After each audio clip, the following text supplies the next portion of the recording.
Welcome everyone, and thank you for joining iShade today for this webinar and Ask the Expert session, Cash is King but Marketing is Everything, Part 4, presented by Peter Vessenes. With over 30 years experience in the financial industry, Peter is the CEO and founder of ProfitSee Incorporated, a financial software service for financial professionals, CPAs, and pro-advisors. ProfitSee is an all-in-one financial analysis and budgeting software from seasoned financial experts. ProfitSee helps business owners and financial advisors alike gain powerful insights to manage cash flow, grow profitability, and increase valuation. Immediately following today's webinar, join us online for our live Ask the Expert Q&A session. You'll log in to iShade.com and click on the Ask the Expert tab. Then you'll select the Join Now button in the Cash is King Part 4 listing. There you can ask all your marketing questions from 3 o'clock to 3:30 p.m. Eastern Standard Time. Peter, thank you for joining us today. This is where I'll turn it over to you.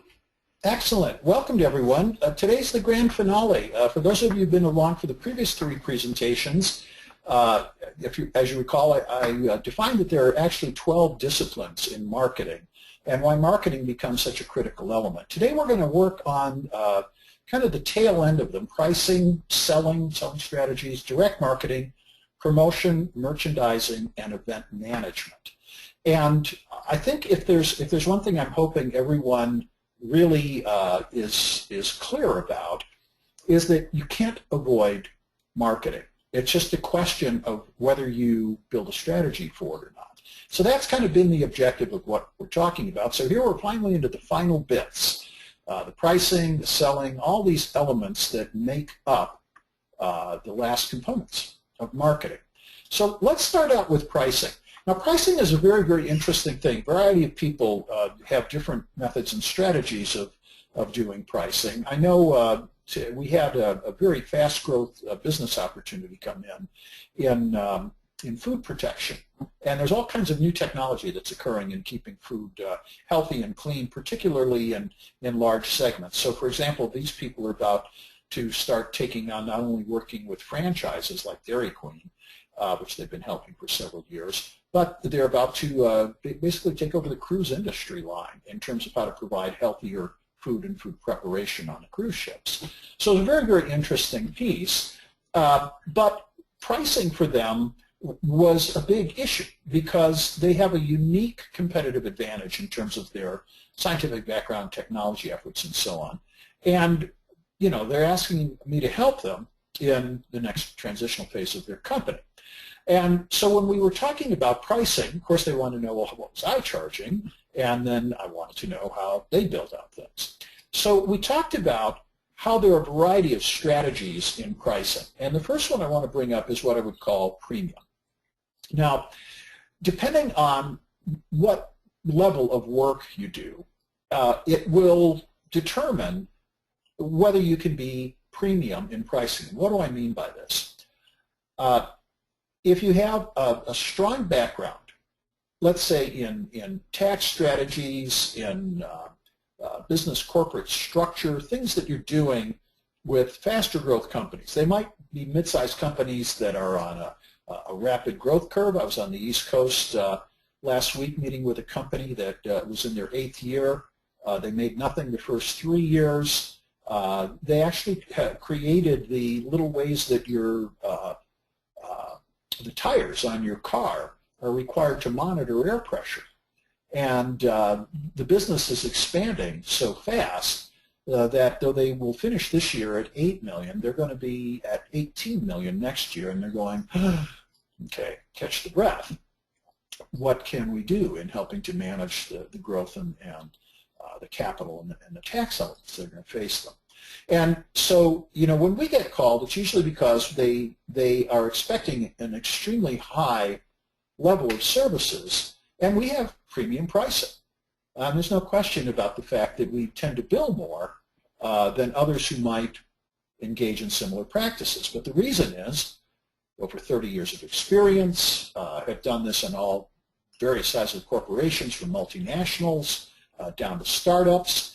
And so the idea is, a premium price means you really are above normal for what's being paid in the marketplace.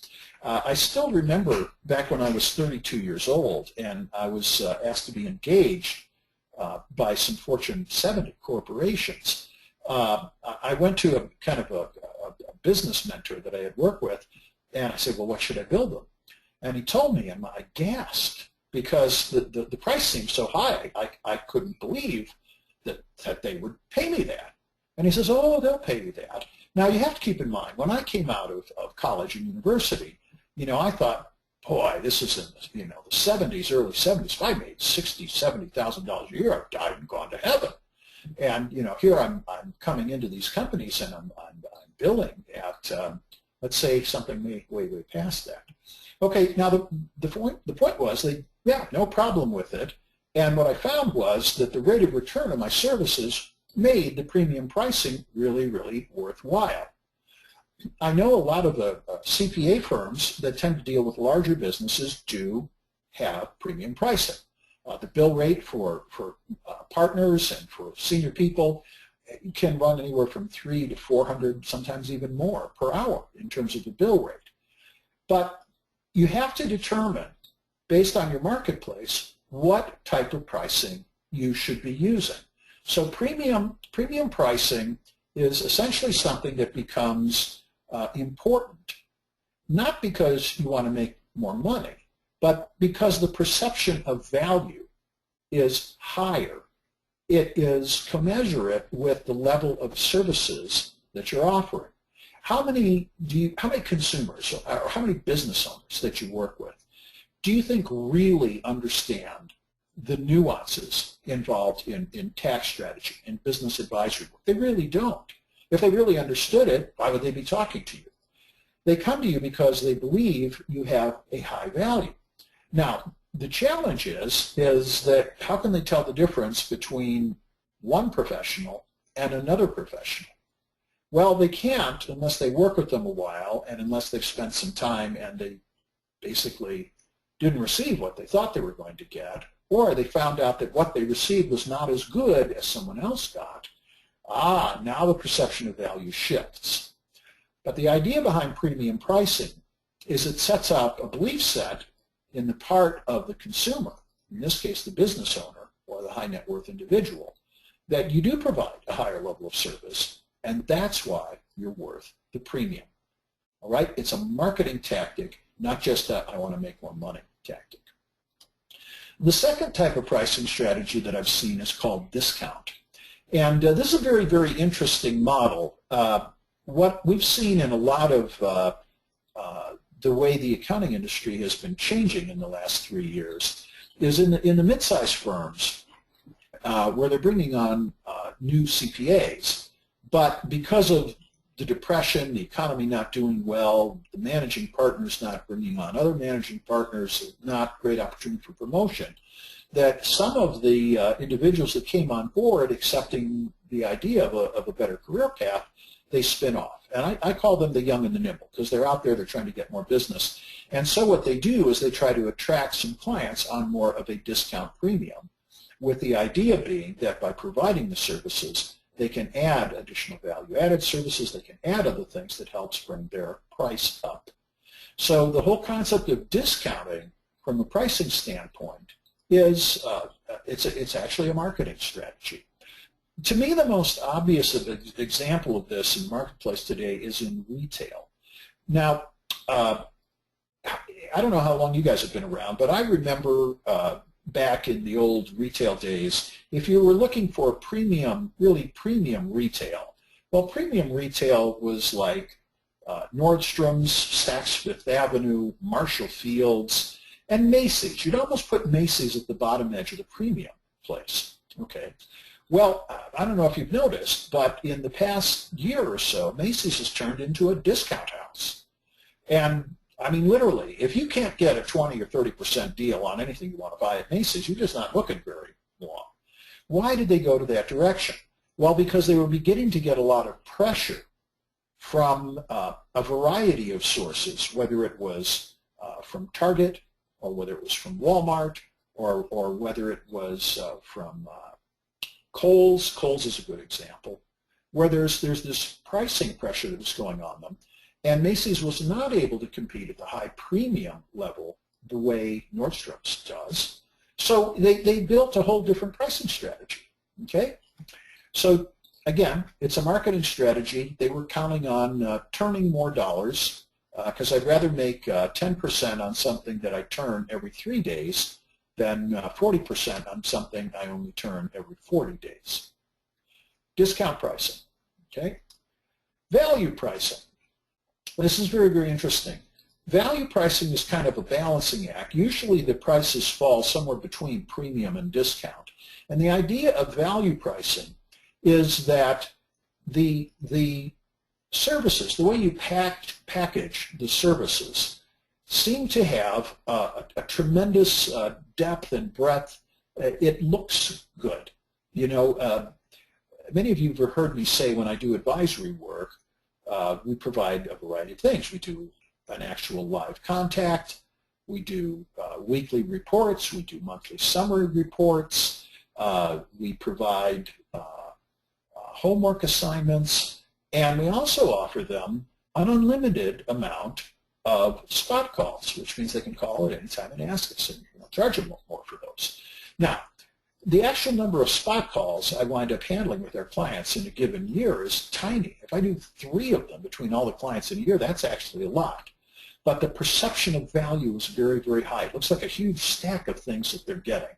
And so a lot of the concept behind value pricing is it's not quite up to premium pricing, but it's not at discount pricing. It tends to be things that fall in the middle, but that have a great perception of value in the sale. Now again, in that I don't know all the services that each of you provide through your practices, this becomes kind of a discussion based on where does this fit within our market and what is the market expectation. Obviously, if you're working with medium income people and smaller business owners, the SME marketplace, they're obviously much more interested in discount and value.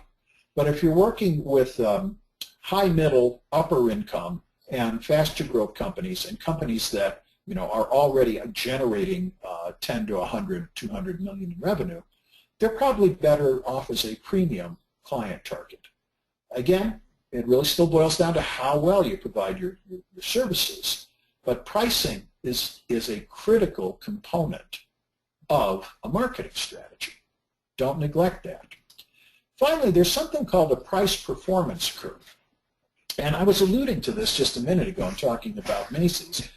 At a certain point, your price can be so high that it scares away clients. Or it could be that if you lower the price so much, you'll get many, many clients, but you won't have the capacity for doing it. You won't have enough employees, there's just not enough hours in the week, but the revenue looks fine. It's just it's not profitable. So a price performance curve is the ability to measure your pricing against your capacity and actually running financial models to say, where does this optimize in terms of profitability for us? Where does it create the highest value return based on how many hours and how many people and what we do? That's called a price performance curve. It's something that's frequently done with manufacturing companies. Unless they become commoditized products, then it's all about price. So what do I mean by commoditized products? Well, like computers, computers that run in Microsoft operating systems in Windows 8, that's a whole price. It's a price-driven thing. There's so many of them that compete in it that they discount, and I'm sure you've all seen the ads, $345 and you can have an HP laptop for your bride and blah, right? Okay, so that's obviously it's a price point thing. Now, what they're not telling you is it's the slowest processor, it's the least amount of memory. You can get those things, then the price goes up a little bit and your margin goes up. But there's no question that in the Microsoft Windows 8 world, that's a price-driven curve. That's not the case with Apple. Apple creates product, manufactured product, but they charge a premium price for the product.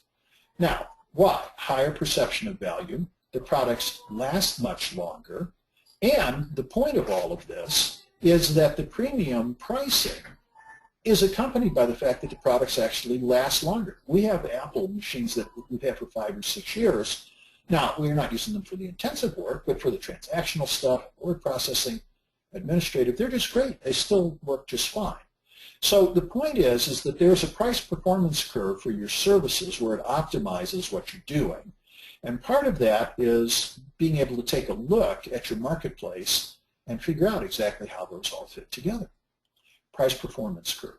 So that's pricing.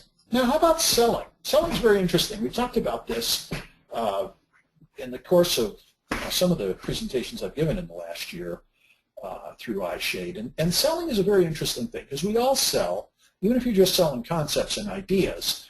But there are very definitive methods in selling. And I'm not saying one's good and the other's bad or whatever, but I've listed a few of them so you can understand when they become appropriate, how to utilize them. So the first one we talk about is push selling. Now, push selling is basically trying to get the client in a position where they become very aware that they really need what you're offering, and you're trying to get them over that last bit of hesitation and, you know, should we, and so on and so forth. So just so I can display this to you in kind of a cute way, ProfitSee software obviously provides the kind of financial tools that are used by analysts and CFOs in big corporations, but we offer it through CPAs, accountants, value service providers, at a price point that is actually less than the administrative costs. So a push close for me would be, do you currently generate reports for your clients? What reports do you generate? Do you generate P&L statements? Do you generate balance sheets? Do you generate KPIs? Do you talk to them about it? Do you know how much time it takes to do it? Do you realize that you're spending $90 to $120 in administrative costs to generate that report, where a ProfitSee license would only cost you $40 a month and it does it automatically? Are you really willing to spend that extra money on administrative costs when those people can be utilized for leveraging the rate of return on your company? That's a push sell. I'm trying to push you into feeling guilty and shamed and so on and so forth. Okay? That's push sell. Now, sometimes that's a value, because sometimes you have a client that basically needs to move on a tax strategy, and they're reticent, they're afraid, they don't know why. You might say, look, you do this, this is going to result in nearly doubling how much money you keep 15 years from now. Is that really something you want to give away because we're asking you to budget and make a commitment to this at this point? See, that's a push. All right. So that's one sell strategy. Pulling. Pulling is very interesting. Pull sales are basically trying to entice people to come in. So again, I'll use the same example, ProfitSee software. Are you currently providing, services to your clients? Really? What types of services are you providing? Oh, really? You're generating reports. You're doing quarterly visits with them, and you're doing KPIs and you're doing P&L statements. Have you told them that their P&L statement doesn't even tell them whether they're making money or not? I understand. Well, one of the things we tried to do was to create this tool that makes it not only cheaper for you, but more efficient for doing it. And because we white label it, it's all your logo on it. It's coming from you. They don't even know it exists. And you can turn features on and off as you wish, as you continue to add value-added services. Is that something that would be of interest to you? That's a pull. I'm basically saying, look, I like what you're doing. Maybe this would be of value to you. That's a pull. All right. Let's give a more classic worldly example. The one that pops to my head that's a pull sale is a Mercedes-Benz ad that's been coming up on television lately, where Santa is checking out all of the reindeer, meaning all these wonderful white Mercedes that are in his garage, and he's walking down and he sees the red Roadster. It's the red SL, it's the 500 SL, and it's a convertible, and ho, ho, ho, off we go. And so the whole fleet goes out, and there's Santa in the red roadster. And basically what's it saying? It's saying that, you've done so well, you really deserve getting this toy, but any of these are wonderful. That's an attempt to pull someone emotionally into the sale. That's a pull sale. And you all, ladies and gentlemen, you might not realize whether you're doing these things, but that is, you guys do these. You absolutely do them. Next strategy is called direct. And direct selling is basically when you're making a direct contact with someone, trying to get them involved in activity with you. So direct selling usually takes place in two ways, either through snail mail or through electronic mail. And in general, what a direct sale is an attempt to get someone engaged and finding out in discovery what you're doing and why that may have value. So, for example, what ProfitSee does, because we have a large list of people in the accountancy industry all over the world, Australia, New Zealand, US, Canada, the United Kingdom. We're about to partner with a software company out of the Netherlands called Twinfield. So we're going to be expanding into Europe next year. But in those, because we have large numbers of people who are interested in what we're doing, we send them a lot of information. So we send them my blogs. When the products have new features, we do them that. We invite them to demos. That's a direct campaign. We're reaching out directly to people through electronic contact in that situation in order to get them interested in what we have going on. Now, how might this be used in an accountancy practice? Well, maybe you have a summer pig roast, okay?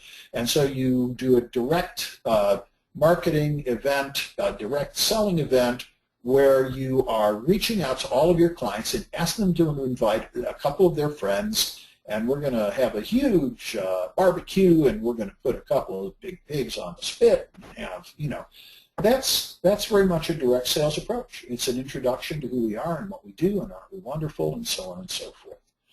So that's the third type of selling that takes place. The fourth is called relationship. Now, relationship selling is interesting because it's basically saying that we've built enough trust in our relationships with our clients that they themselves become our advocates. For many years, we worked, as we were doing business advisory work, we worked on trying to figure out what's the best way to get referrals. And we've all seen, this referral system, that referral system. Everybody's got this miraculous referral system. Here's what we found out after a while. There is no formula that it works everywhere and at all places. What works in Topeka might not work in Tulsa. What worked in San Francisco last January might not work this month. And the reason is that referrals and word of mouth reference really is a result of having high levels of trust in the relationship. Now, for those of you who've been with what I've been teaching for a while, I spent some time many months ago talking about how the client experience is the single largest asset of the company. Relationship-based selling, referrals, are a result of having such a great experience with you that people just naturally talk about it. Unfortunately, the CPA industry is terrible at doing this. Relationships, a lot of people in the industry are eyes down and do numbers, and we know we're the smartest people on the planet. And there isn't a lot of time put into building relationships. I think it's not a smart thing to do. Relationships are the key foundations. But this goes to things as simple as, do your clients feel they can call you? When they call you, do you call them back within a reasonable amount of time? If they have a concern, how quickly do you address it? Are they the clients that you always are having to do their tax work, but later in the year because you really didn't have time to get to it direct time? So, relationship sales, relationship selling is something that is probably one of the more powerful ways of going through a sales process, but it does require a lot of activity and effort on your side in order to build that trust in the relationship. Remember, they're talking to you about money. We don't talk about money, religion, or politics, but they trust you with their money. And you have to be worthy of that trust in order for them to start talking you up to others. So relationship selling, that's the fourth one. The fifth, this is my favorite, and that's called the assumed close. Now, what do I mean by that? I never really, in an assumed close, I never ask someone, well, do you want to use us, or are we going to go ahead? The assumed close is one where I knew that what their need was and what the presentation that I was sharing with them was and how I could help, how we could help, was just so obvious that I basically set a time for the first next step. So again, earlier this morning, this incredible fast growth company that's involved in healthy food in commercial applications, we're at our offices this morning. We're doing both the personal funding of the individuals, the principals, brothers, as well as completely restructuring the whole business activity. It's actually multiple businesses, how we're putting them together, and how do we move them away from being busy? They're basically busy being busy, and they got incredible new advanced insights and technology that's going to build an incredible company for them. But how do we do that? How do we help them structure it? So I never ever said, well, do you want to use us? I said, okay, based on our first visit, this is what I saw. Here's what's going on. This is what we're going to do. And I'll put together the proposal for you on Friday, but let's set the time when we're having our first meeting. And we're doing a one-day retreat event. I think it's on the 8th of January. That's an assumed close. There's never a question of whether or not I was going to have them as a client or not. We had gone through enough of the process that to say, are you going to use me, we'd actually be taking a step back. That's like throwing away the sale. So that's what an assumed close is. And the final one, this is one that we actually trademarked in the industry, which is called the no-sell sale. And in the no-sell sale, there really is no selling involved in it. There's no push, there's no pull, there's no direct, there's no relationship, there's not even an assumed close. How does this work? It works by doing an assessment and a review of the client and putting them through enough visits that the next steps in the services are just natural after the assessment. I don't know whether or not I can help someone unless I visit with them. So when someone comes in and says, well, we've heard about you, we've read your articles, we know you, and you're known by, and I was referred by, and so I say, that's really nice. It's not that I dislike the praise and adoration, but that's not what this is really about. So I literally say, okay, no, wait, that's nice. Tell me about yourself. What is the company? What are you doing? What are the challenges? What are the pain points? Why are you doing this? And then I say, look, I don't even know if I can help you or not, but here's what I'd like you to do. I want you to send me 3 years of your P&Ls and your balance sheets. I want to look at the balance sheets on a quarterly. I want to look at the P&Ls on a monthly. I would like to see what you have in terms of any strategic business planning. I want to see all your marketing material. Send that stuff over to me. I'm going to review it, and then I'm going to ask you to come in. We're going to sit down. We're going to talk. And then they send me this stuff. We sit down and we talk. Have I charged them anything? Zero. Have I even told them I'm going to help them? No. But what I'm basically doing is running an assessment of their needs in such a way that I said, well, the next functional step is, and this is how we get consideration for it. There was never a sales element in the entire thing. This was strictly about their needs and how they go about doing it. We actually wrote a chapter in one of our books, The Financial Services Industry, called Building Your Multi-Million-Dollar Practice, that talks specifically about how the no-sell sale takes place in the financial services industry. So those to me are, from my years, these are the 6 ways that selling takes place. You can do a bad job on any of them, but in fact, I think all of them literally come into play in terms of helping you build your practice. And the point is, these are chosen marketing strategies. They're not just things that you decide this is how we're going to sell. Direct marketing. Now this is very interesting because direct marketing is basically trying to build awareness and build touches. Your target audience needs a lot of touches from you in order for you to be the top of mind, the first one they think about when they have a need, a pain, an itch, an urge, something that's necessary for them. So really, you know, you can do it through snail mail. This is an incredible time of the year. How many of you are getting catalogs from wherever they might come from? You know, Home Depot, the grocery store. I mean, I see so many of these things, and I think, my Lord, how much money they spend on this stuff. And it goes, you know, from my mailbox into the recycler bin. But snail mail, still used a lot. If you are going to do snail mail, let me talk about this a minute. If you are going to do snail mail, you don't do it in a cheap way. Do it in a way that we call lumpies. Put it in a large enough folder and make it thick enough that they're forced to open up and see what the little prize is inside, what the gizmo is inside. And make sure that the purpose of the direct mail is highly defined. And it's not just to get another credit card that we can use in order to, because I can carry over and there's no interest. Okay, that's snail mail direct marketing. It's not one of my favorites. There are places where it can be used. But email, obviously, is the next one. A lot of direct marketing takes place through email. For any of you who are actual you know, users, licensed users of ProfitSee, you know we keep you informed on things that are going on. Everything from blogs and continuing edge and product releases and information about what's going on internationally. Why do we do that? Well, because it's touches. And we want to make sure that we are really trying to serve you in a way that the number of touches have effective methods. Now, for a long time, there were a lot of people marketing direct email marketing to the industry. And they would put together, you know, articles, and they would put, and it was kind of a prepackaged thing. And you might have one of your own articles in it, but you didn't even have to because there were a collection of other things. I think the key thing to think about if you're considering one of those is, do the articles really have value and interest to our clients and to our users?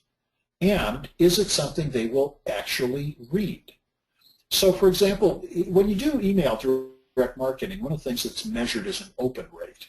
In other words, let's say you had, let's say your emails are larger scale like ours, we're in the tens of thousands.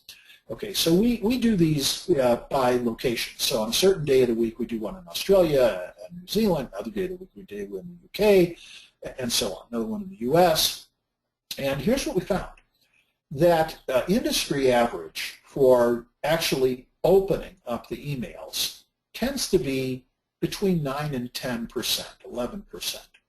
Okay. So if I send 1,000 to a location, 100 people will actually look at it. All right, that's all right. Now, from that, just because they open it, how many people will actually read it and scroll through it? So we do, another piece of ours is we create it in such a way that if you're interested, then you have to click a link, and then that takes you to the website. So those are the people that we know are running through pages, and we can actually time how much time they go through it. So again, national industry average here is about 9-10%. In the U.S. marketplace, we average 22%. In Australia, we average 42 to 50% open rates. In the United Kingdom, we average 30 to 35% open rates. How can we get such a high open rate?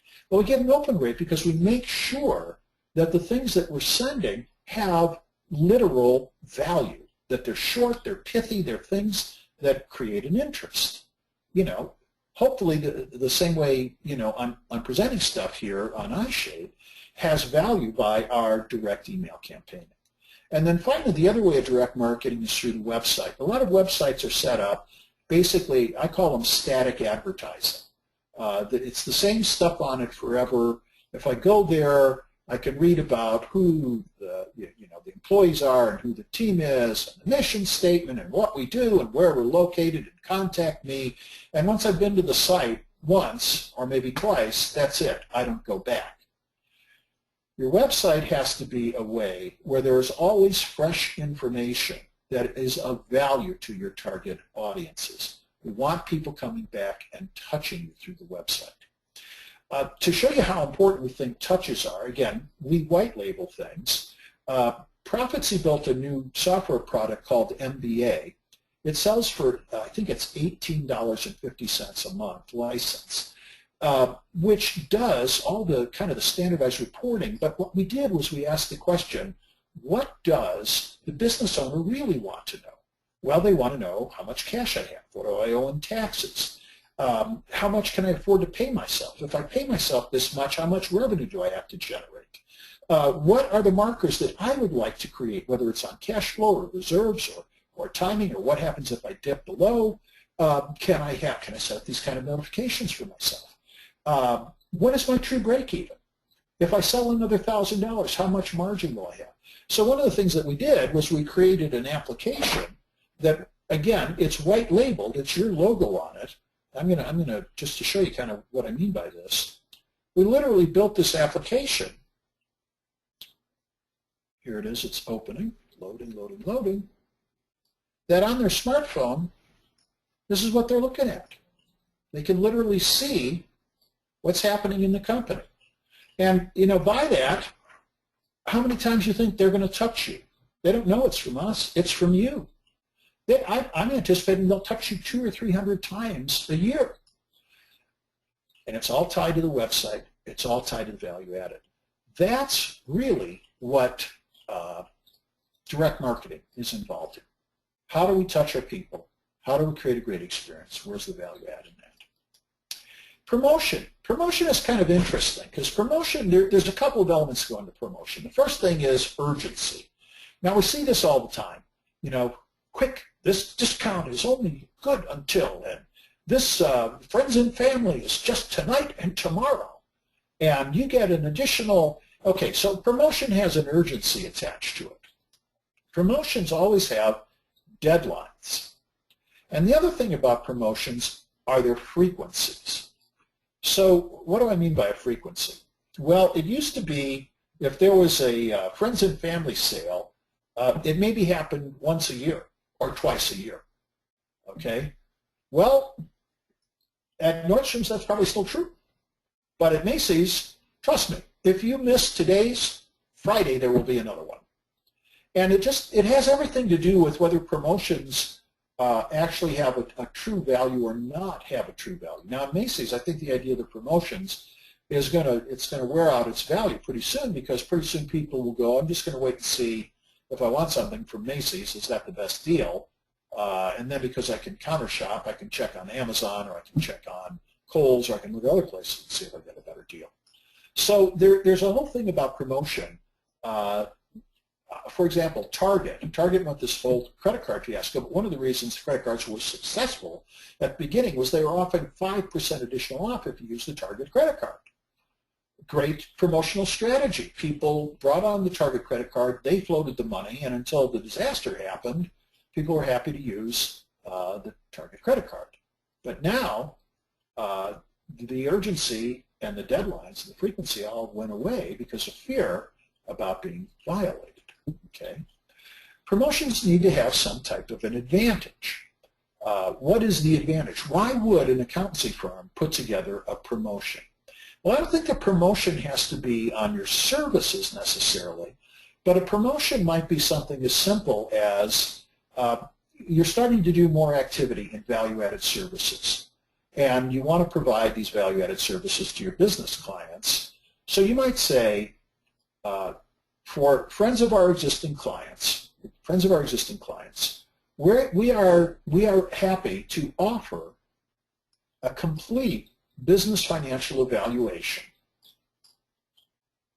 at, and you name a price. You know, normally this would cost $2,000, but because you're friends of our friends, we'll do a complete business promotion for $250 a year, complete business evaluation.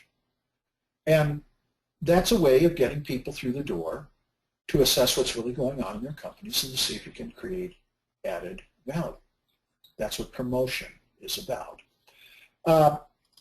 Finally, promotion has a lot to do with the client experience. Again, with the example in Macy's, the whole idea of promotion has become the client experience. That's all it is. Is it putting pressure on some of the other retailers? Yeah. I'm noticing that Nordstrom's has more discounts, recently. But the point is, it's changing the client experience. I'll never forget when this whole thing started. Target Corporation actually had their own retail store. And it was kind of a higher profile store, and it's been so long ago now, I'm not even remembering the name of it. But then they acquired Marshall Field's, higher quality brand names that brought on Marshall Field's.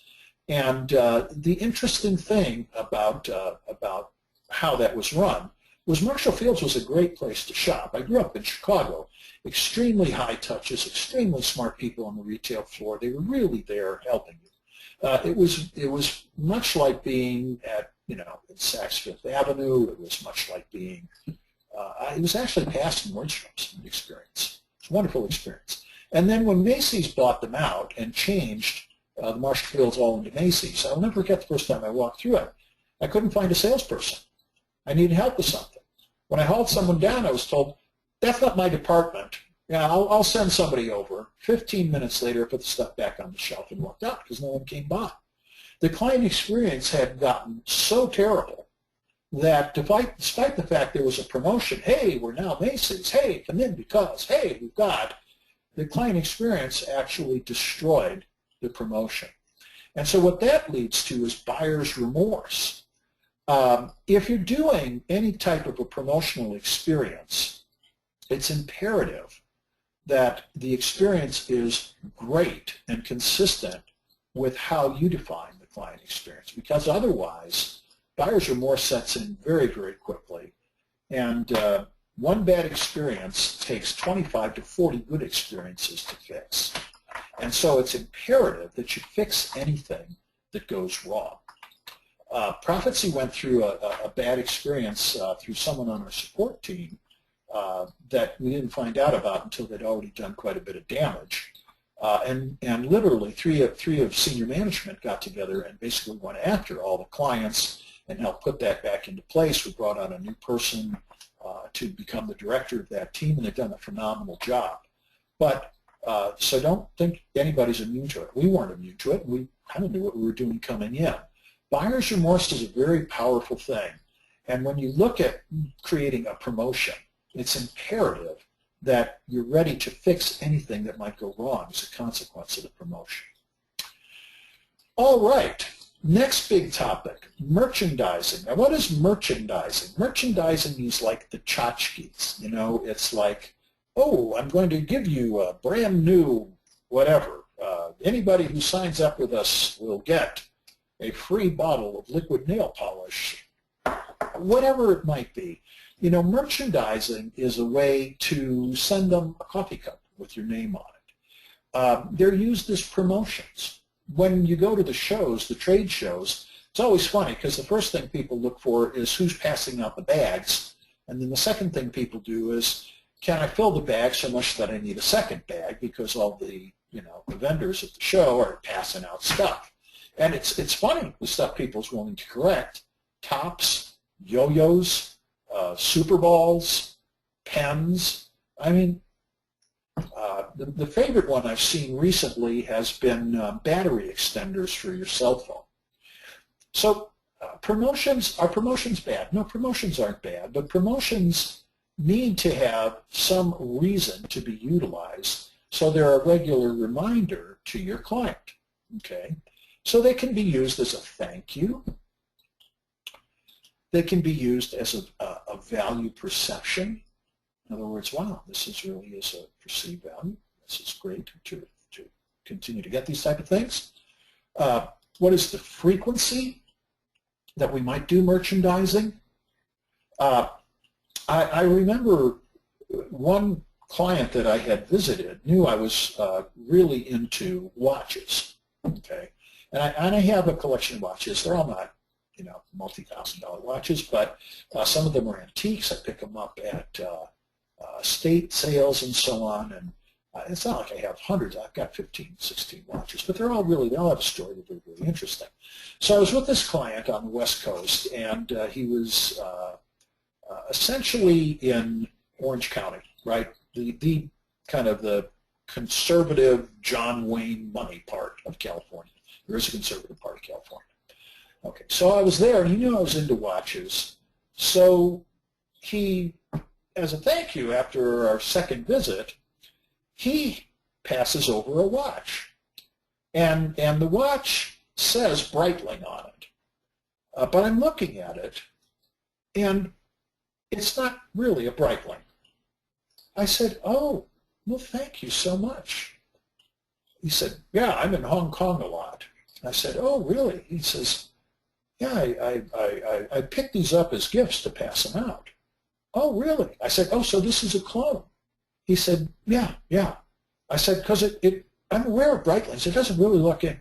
Oh, yeah, no, I know. But I said, but it's really large. He says, yeah. And I said, does it run? He goes, well, yeah, I should get a couple of weeks out of it, but I mean, that's not the point. It's the idea that someone's seeing you wear it. I don't know if that strikes you as strange, but this to me was very Hollywood. You know, it's very California. Yeah, it's the fact that I've got it on. Look at the watch. I mean, do you think as a bit of merchandising, was there value perception in that? No. And the fact that he was doing it to everybody, yeah. Okay. Now, on the other hand, when I was in Newcastle a few months ago in the United Kingdom, they had found out that I also really love coffee. So they got me this incredible coffee mug from Newcastle that had some imagery on it that really related to who they were as a city and as a community. And they treated me like royalty. It was wonderful. Now, to me, that had high value perception. It was personalized. It was something that had to do with the community. I drink coffee out of it in the morning. That makes me think of them. That makes me think, okay, we will open offices there at some point. All right, so merchandising can have value, but there's a lot to do with it in terms of how frequently you do it, what's the value perception, and mostly what's most important are the touches and reminders. How many times will your clients touch your promotional, your merchandised event? And what is it that you're trying to remind them of? Do you have a little, logo on it? Is there a tagline that shows why you have value? What's a part of it?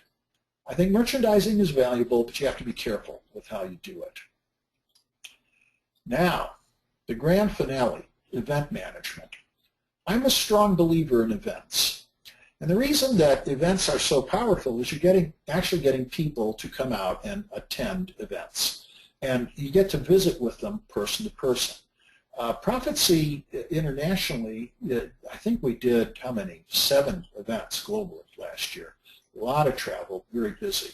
Now, how many people did we meet in the course of these events? Well, thousands of accountancy firms and so on. They were very, very good. But what was funny was, where did the real activity really take place? Was it at the event? No.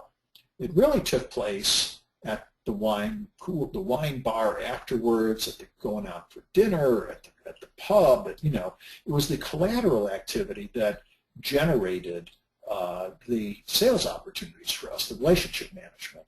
But it was the event that made it possible. Now, if you haven't run an event, but you've been to one, you think, well, how difficult is this? You throw in, you put up a booth, and off you go. It's a lot more complicated. I want to spend a little time going through what are the actual events. Well, the first is, where is the location? Is the location appropriate?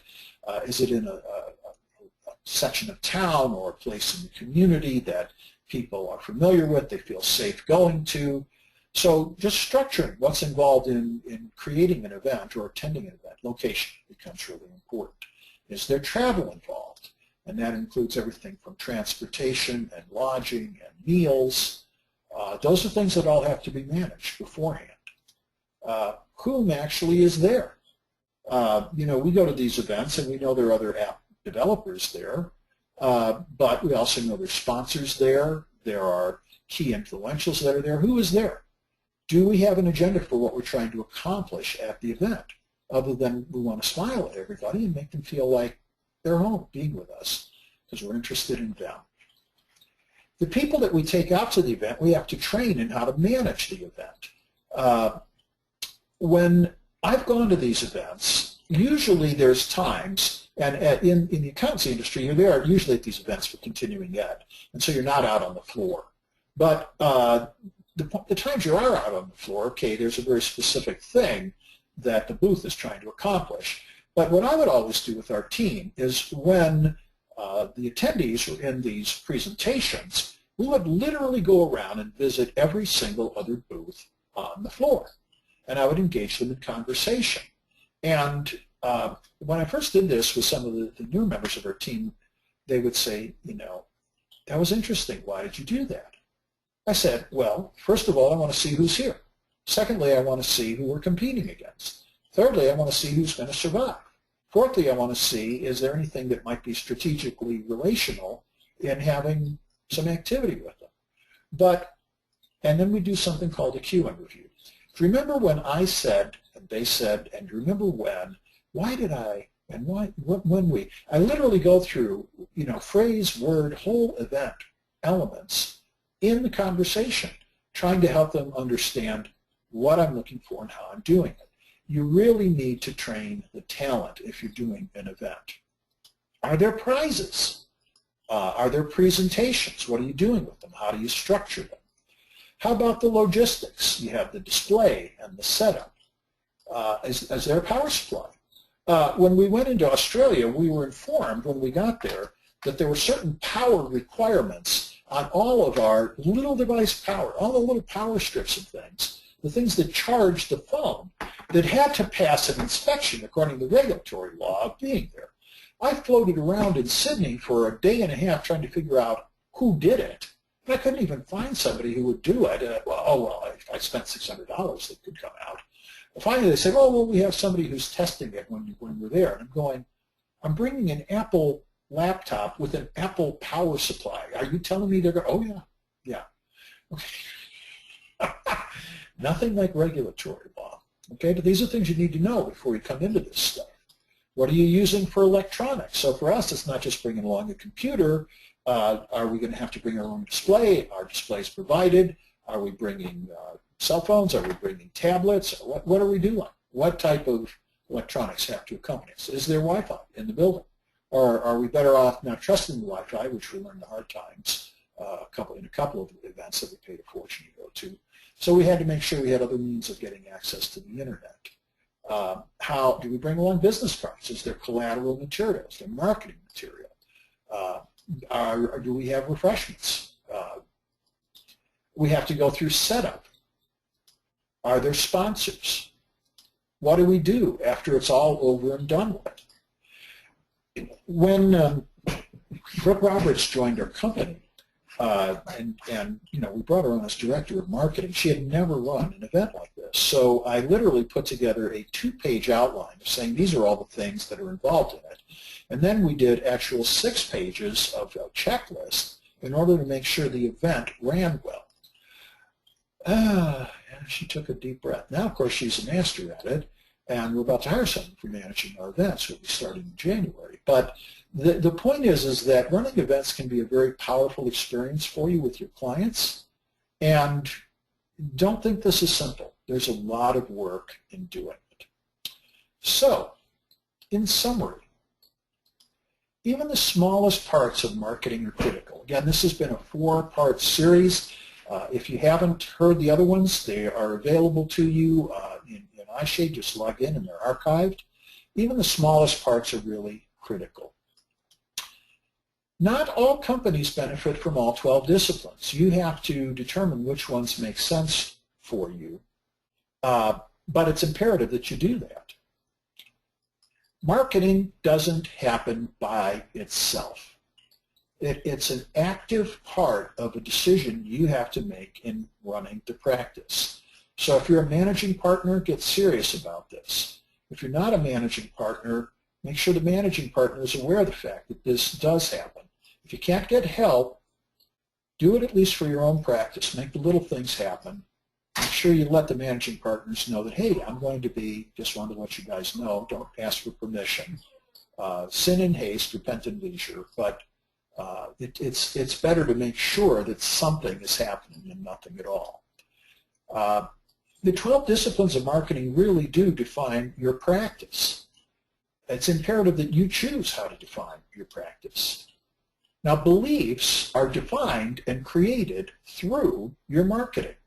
This is why it's so important to do it. You are creating beliefs on the part of your clients and your prospects and the business community.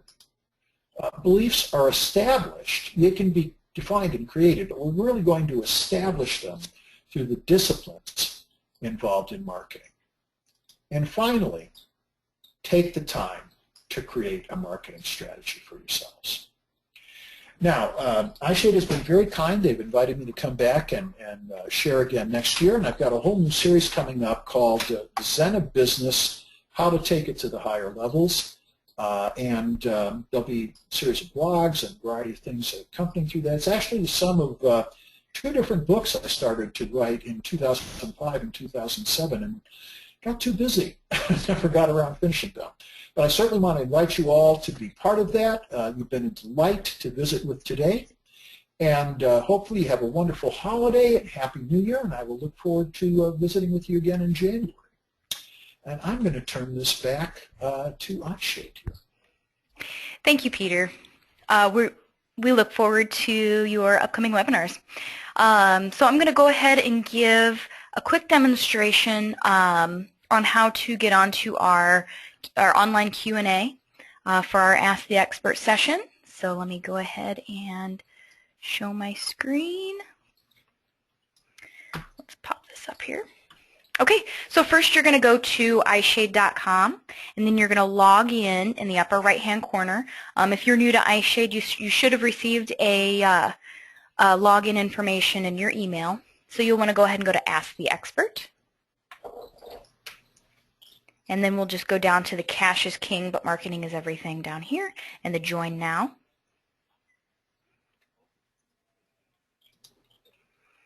And then down below the description, you'll see an area where you can ask all of your marketing questions. That'll be open between 3 p.m. to 3:30 p.m. today. Thank you all for joining iShade. Please check back on our Ask the Expert page periodically as we post new exciting webinars. Thank you, everyone.